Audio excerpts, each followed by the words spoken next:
Study morning, welcome you all. This is for class 9th। Yes, बहुत दिनों के बाद फिर से हम इकोनॉमिक्स पे ही आ गए हैं। इकोनॉमिक्स ये हमारा चैप्टर है, पीपल एज अ रिसोर्स। ठीक है, तो कुछ बहुत ज़्यादा इसमें बहुत ही रॉकेट साइंस जैसा कोई कॉन्सेप्ट है नहीं, बहुत ही इजी है। मतलब अगर आपको समझने में आएगा तो एकदम पल भर में आप इसको समझ जाएंगे, पर है बहुत important. So let's start. Human beings perform many activities which can be grouped into economic and non economic. जो भी एक्टिविटीज़ ह्यूमन बींग करते हैं उसको हमने ब्रॉडली दो कैटेगरीज में जो है डिवाइड कर दिया है, एक इकोनॉमिक और एक नॉन इकोनॉमिक। ठीक है, अब चलिए बात करते हैं इकोनॉमिक एक्टिविटी क्या है। Economic activity refer to those activity जिसमें कि आपको जो है पैसे का कोई गेन हो रहा है या फिर आपके वांट्स को सेटिस्फाई मिल रहा है। इकोनॉमिक एक्टिविटी, आप ये जो नोट्स है यहाँ से डायरेक्टली आप इनको कॉपी कर सकते हैं।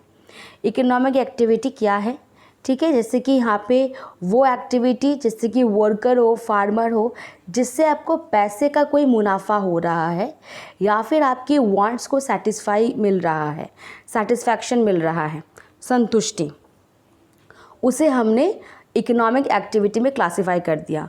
नॉन इकोनॉमिक एक्टिविटी बिल्कुल इसका ऑपोजिट होगा कि जिसमें कि आपको कोई भी पैसा का कोई प्रॉफिट नहीं मिल रहा है।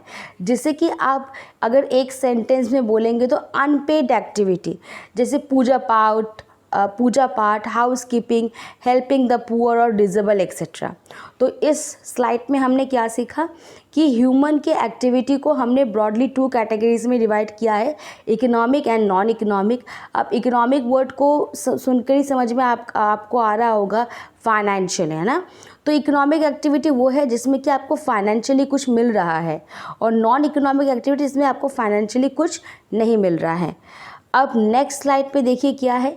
अब इसको थोड़ा सा और क्लासिफाई करते हुए हमने इकोनॉमिक एक्टिविटी को 3 सेक्टर में डिवाइड किया है, प्राइमरी, सेकेंडरी एंड टर्शियरी। ये क्लास 8 के इंडस्ट्री चैप्टर में ज्योग्राफी में था। तो प्राइमरी एक्टिविटी जो है एग्रीकल्चर, फॉरेस्ट्री, एनिमल हस्बेंड्री, जो कि हमारे किससे जुड़ा हुआ है, हमारे नेचर से जुड़ा हुआ है। ठीक है, नेचर से जुड़ा हुआ है जो, उसको हम कहेंगे प्राइमरी एक्टिविटी। एग्रीकल्चर भी नेचर से जुड़ा हुआ है, एनिमल हस्बेंड्री, फिशिंग, ठीक है, फार्मिंग, माइनिंग। तो अब सेकेंडरी की बात करते हैं।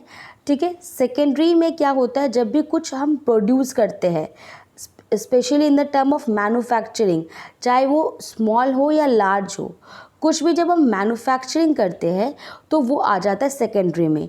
टर्शियरी जो है, जितना भी सर्विस प्रोवाइडर है जो कि प्राइमरी और सेकेंडरी को सपोर्ट करता है अपनी सर्विस को प्रोवाइड करते हुए।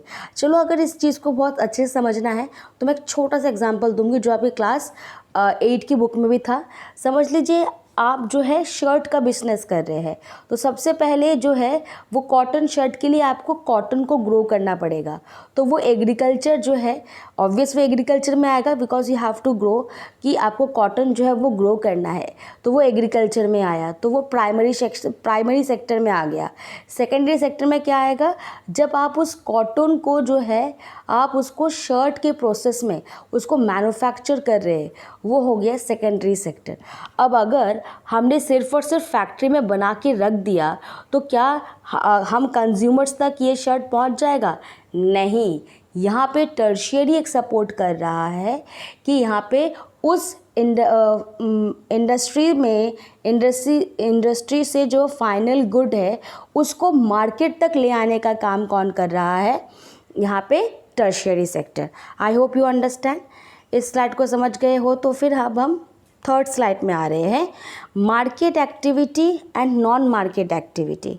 ठीक है, अब तक हम इकोनॉमिक एक्टिविटी के बारे में पढ़ रहे थे, अब होगा कि मार्केट का activity and non market activity. Economic activity जैसे कि हमने यहाँ पे प्रोडक्शन ऑफ सर्विस, ये सब कुछ हमने पढ़ा था। ठीक है, अब हो गया market activity and non market activity. जैसे कि हमने कमर्शियल और सब्सिस्टेंस के फार्मिंग के बारे में पढ़ा था, कुछ इसको देख करके वैसा ही कुछ आपके दिमाग में भी चल रहा होगा, तो गलत नहीं है, सही है कह सकते हैं हम, ठीक है। इकोनॉमिक एक्टिविटी से प्रोडक्शन ऑफ गुड्स सर्विसेज, ये सब कुछ मार्केट एक्टिविटी में आ जाता है। तो नॉन मार्केट एक्टिविटी क्या होता है? नॉन मार्केट एक्टिविटी वो होता है जिसमें कि आप जो है वो खुद उसको यूज़ नहीं कर रहे हो, किसी के दूसरे के लिए आप कर रहे हैं। जैसे कि इसमें देखिए वुमेन जितने भी डोमेस्टिक काम कर रहे हैं, वो क्या, चाहे वो खाना बनाना हो, कपड़े धोना हो, वो अपने लिए नहीं कर रही है, वो सबके लिए कर रही है, और उसमें इसका कोई फाइनेंशियल कोई इनको कोई सपोर्ट भी नहीं मिल रहा है, ठीक है। अब ह्यूमन कैपिटल की बात करते हैं। ह्यूमन कैपिटल एक्चुअल में क्या है? Skill, stock of skill and production knowledge, इसी को हम ह्यूमन कैपिटल से जो है कनेक्ट कर रहे हैं, ठीक है। अगर एक व्यक्ति एजुकेटेड हो और वो ट्रेंड हो और उसका हेल्थ केयर अच्छा हो, उसका हेल्थ अच्छा हो, तीनों चीज़ें, educated, training and health care, अगर हेल्थ अच्छा हो, देखो अगर इन तीनों के बिना आदमी जो है वो कुछ एक उसका स्टैंडर्ड सेट करता है। अगर एक व्यक्ति एजुकेटेड है, आप सोचिए कि आपके पास एक कंपनी है, उस कंपनी में आप कैसे एम्प्लॉय को रखोगे? जो एजुकेटेड हो, उसमें ट्रेनिंग यानी उसमें स्पेशलाइजेशन हो, ठीक है, और उसका हेल्थ भी अच्छा रहे। ऐसा ना हो कि एजुकेटेड तो है भाई, ट्रेंड भी है, पर वो 15 दिन जो है छुट्टी पे ही है, हाँ, तो आप ऑब्वियस ऐसे व्यक्ति को नहीं रखेंगे। ऐसे व्यक्ति को रखेंगे जो व्यक्ति आपकी कंपनी में और ज़्यादा मेहनत करे और चार चांद लगा दे उसमें, ठीक है। आगे बढ़ते हैं। People as a resource. अब जो हम जिस टर्निंग पॉइंट पे हम आ गए हैं चैप्टर के, इसमें आपको अभी दो चीज़ें बहुत ज़्यादा इम्पॉर्टेंट मिलेगी कि जो ह्यूमन बीइंग है वो एक नेशन के लिए, एक कंट्री के लिए जो है वो एसेट का काम करती है, ना कि लायबिलिटी, ठीक है। उसका ऊपर बोझ नहीं है, बल्कि एक आप कह सकते हैं कि वेपन का काम करती है। अगर उस देश का पॉपुलेशन जो है वो क्या हो, एजुकेटेड हो, स्किल्ड हो, स्किल्ड यानी कि काम करने की क्षमता है उसमें, ठीक है, कोई एक काम कर सकता है। और उसमें क्या होना चाहिए, एक और चीज़ क्या होना चाहिए उसमें, कि वो उसका हेल्थ अच्छा होना चाहिए, ठीक है। ये जैसे कि लाइफ को जीने के लिए वाटर एयर और लैंड की ज़रूरत होती है, फूड की ज़रूरत होती है, उसी तरीके से इस देश को जो है हम नागरिकों की ज़रूरत है, ऐसे सिटीजन्स जिनके पास जो है एजुकेशन हो, स्किल हो। आगे देखिए, ह्यूमन कैपिटल फॉर्मेशन क्या है, कि भाई जहाँ पर कि आपको यहाँ पे देखने को मिलेगा कि when the existing human resource is further develop, आपको डेवलपमेंट के प्रोसेस पे जो लेकर के जा रहा है, for more educated healthy is called a human capital formation. Human capital formation मतलब कि जो भी इसको डेवलप्ड ह्यूमन रिसोर्सेज को और डेवलप्ड कर रहे हैं। चलिए यहाँ पे एकदम से याद आया जापान की। जापान एक छोटा सा आइलैंड जैसा आपने देखा भी होगा, और जहाँ पर कि आपने देखा भी होगा कि वहाँ पर जो है क्या कहते हैं, फिज़िकली वो एरिया जो है फिज़िकली बहुत ज़्यादा एक प्रॉस्परस एरिया में है भी नहीं, पर वो इतना डेवलप क्यों है? डेवलप इसलिए है क्योंकि उनका वहाँ पर ह्यूमन कैपिटल है। ह्यूमन कैपिटल यानी कि लोग वहाँ पे बहुत ही ज़्यादा एजुकेटेड है, उनका हेल्थ भी बहुत अच्छा है, ठीक है। तो जापान एक छोटा सा एरिया में होने के बावजूद भी, इतने सारे डिसएडवांटेजेस होने के बावजूद भी, आपने देखा भी होगा कई बार उसमें जो इतना ज़्यादा वो एक आइलैंड के फॉर्म में है, तो जिसकी वजह से बहुत सारे उसमें नेचुरल कैलेमिटीज़ आती है, ठीक है ना। पर उन सभी चीज़ों को झेलते हुए, क्योंकि उन वहाँ पे जो सिटीजन्स हैं वो अपने आप को डेवलप्ड रखते हैं, अपग्रेडेड रखते हैं। तो अब हम आ जाते हैं ह्यूमन कैपिटल फॉर्मेशन, मतलब और ज़्यादा लोगों को एजुकेट और हेल्दी करने का प्रोसेस, ठीक है। क्वालिटी ऑफ पॉपुलेशन, पॉपुलेशन का क्वालिटी किस पे डिपेंड करता है? Literacy rate, life expectancy and skill formation, ठीक है, ये तीनों चीज़ें अभी मैंने बहुत बार इसको रिपीट कर दिया है, तो I don't want to repeat it again. Role of education obvious एक बहुत इंपॉर्टेंट कंपोनेंट है ह्यूमन रिसोर्सेज का, अगेन मैंने जो आपको अभी बताया, जिसकी वजह से गवर्नमेंट ने यहाँ पे एक्सपेंडिचर्स बढ़ा दिए। जैसे पहले जो है 1951 टू 52 की अगर बात करें तो 0.64% इसमें खर्च किया जाता था एजुकेशन में, जबकि 2002 टू 2003 में 3.98 एकदम से 0.64 से एकदम से 3.98 का एक बड़ा बदलाव आया। और अब हमारा एम है कि हम उसको 6% में लेकर के जाए। अब हम बात करते हैं हेल्थ, ऑब्वियस अनदर एजुकेशन और हेल्थ मैंने बहुत बार अच्छे से डिस्कस कर दिया है। Efficiency of workers larger depend on their health. अगर आप एजुकेटेड हो, ठीक है, पर फिर भी आपकी तबीयत ख़राब है, आपको सर दुख रहा है, आप काम पे नहीं जा पा रहे हो, तो आप एक वैल्यूएबल सिटीजन नहीं होंगे। ठीक है, तो यहाँ पर जो है सबसे ज़्यादा फोर्स क्या है, एजुकेशन और हेल्थ। ये दोनों चीज़ें अपने दिमाग में रखिएगा। अच्छा, हेल्थ से बात आ जाती है लाइफ एक्सपेक्टेंसी। ठीक है, यानी कि आप कितने साल तक जिएंगे, ये भी एक बहुत बड़ी बात हो जाती है। अब यहाँ पे दो चीज़ें हैं कि आपको देखना पड़ेगा डिपेंडेंसी। ठीक है, जो डिपेंड है हमारे ऊपर, एक तो बच्चे और एक बुज़ुर्ग। ठीक है, जो छोटे बच्चे होते हैं वो भी हमारे ऊपर डिपेंड है। हम मतलब कौन, जो वर्किंग ग्रुप है। ठीक है, और वर्किंग ग्रुप कब कहाँ से कहाँ तक हो रहा है, 15 से लेकर के 59 ईयर्स तक। ठीक है, इसको कह रहे हैं वर्किंग ग्रुप। तो जो छोटे मतलब जो जॉब करते हैं वो वर्किंग ग्रुप कह रहे हैं हम। तो जो छोटे बच्चे हैं, जो एकदम बुज़ुर्ग है, उन्हें हमें देखना पड़ता है 0 to 14 और 60 से लेकर के अबव 80 तक। ये दोनों ऐसे ग्रुप है जो कि कुछ काम नहीं करते हैं। ठीक है, इनके पास फाइनेंशियल सपोर्ट भी नहीं होता है, ये डिपेंड होते हैं जो वर्किंग ग्रुप होते हैं। ठीक है, ये आपको समझना पड़ेगा। तो अगर किसी देश को अगर आगे बढ़ना है तो उसमें ज़्यादा से ज़्यादा युवा होना चाहिए, यानी कि यंगर्स होने चाहिए जो कि कमा सकें।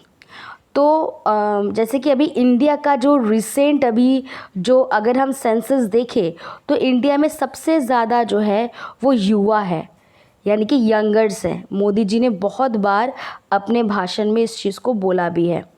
अब आ जाते हैं nature of unemployment in India. देखिए, इंडिया का सबसे बड़ा आपको जो दिमाग में रखना पड़ेगा कि इंडिया में सबसे ज़्यादा लोग जो है वो फार्मिंग से जुड़े हुए हैं। फार्मिंग, गांव में 50% पीपल जो है अभी भी 50% लोग जो है अभी भी, मोटा मोटा आंकड़ा यही है कि अभी भी लोग गांव में रहते हैं। और गांव के जो है गांव में भी सबसे ज़्यादा ऑक्यूपेशन आपका एग्रीकल्चर ही देखने को मिलेगा। सर्विस सेक्शन जो है वो 20 to 30% लोग ही आपको देखने को मिलेंगे। तो अब जबकि इतने सारे लोग जब फार्मिंग में जुड़े हुए हैं तो क्या होता है कि फार्मिंग का एक सीज़नल वर्क है।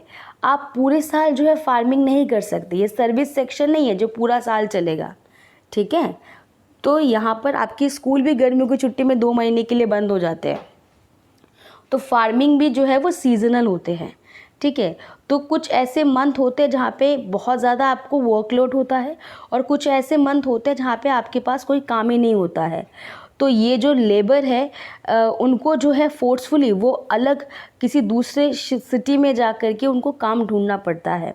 तो इसीलिए वर्ड आया है सीजनल। कुछ महीने, 4 महीने समझ लीजिए आपके पास काम है। ठीक है, फिर आपको बाद में हार्वेस्टिंग सीज़न में बुलाया जा रहा है। तो ये एक मंथ वाइज सारा काम होता है। ठीक है, तो यहाँ पर जो है अनएम्प्लॉयमेंट ये इसीलिए बोला गया है सीजनल अनएम्प्लॉयमेंट। आई होप कि आपको समझ में आ रहा होगा। ठीक है, इन स्लाइड्स में जो भी नोट्स लिखे हुए हैं उनको आप ज़रूर नोट कीजिएगा। Farm labourers usually face this kind of problem. ठीक है, unemployment is another kind of unemployment found in the rural area. ये जो है रूरल एरिया का अलग है और अर्बन एरिया का अलग है। अर्बन में अगर आप देखेंगे तो डिग्री के पास होने के बावजूद भी लोगों को जॉब्स नहीं मिल रहे हैं, पर यहाँ पे सीजनल अनएम्प्लॉयमेंट जो है वो पर्टिकुलरली रूरल एरियाज़ के लिए ही बोला गया है। ठीक है, जो जिनके पास जो है वो ज़्यादातर एग्रीकल्चर से जुड़े हुए हैं, पर उनके पास जो है एग्रीकल्चर से जुड़े होने के एक फ़ायदा भी है, नुकसान भी है। फ़ायदा ये है कि भाई आप अपने क्या कहते हैं गांव से जुड़े हुए हैं, नेचर से जुड़े हुए हैं, और नुकसान ये है कि यहाँ पे सीज़नल आपको काम मिलता है। ठीक है, अच्छा अब हम आ जाते हैं यहाँ पर सीधा consequences of unemployment. Unemployment leads to wastage of man power resources. मतलब जो अनएम्प्लॉयमेंट का मतलब होता है जिनके पास काम नहीं होता है, जितनी क्षमता है हमारे पास वो एनर्जी जो है वेस्ट हो रही है। Unemployment train to increase the economic overload that is depend of the unemployed of work population. Unemployment क्या इंक्रीज कर रहा है? Economic overload. ठीक है, थर्ड क्या है? अनएम्प्लॉयमेंट में lead to increase in social unrest and tension.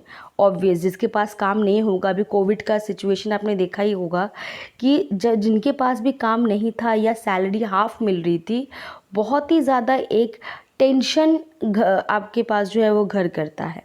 ठीक है, सो बस ये चैप्टर इतना छोटा सा ही था। आई होप कि आपको समझ में आया होगा, और एक और वीडियो मैं डालूँगी जिसमें कि आपके इसके वर्कशीट वगैरह होंगे और उसके साथ ही उसके आंसर्स भी मैं दे दूँगी। ठीक है, आई होप कि आपको वो सारा का सारा कॉन्सेप्ट समझ में आया होगा।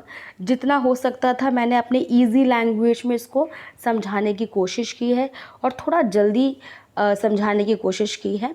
फिर भी अगर कोई डाउट रह जाता है तो आप लोग कमेंट सेक्शन में उसको बोल सकते हैं, लिख सकते हैं, मैं ज़रूर उसको पढ़ूँगी। ओके।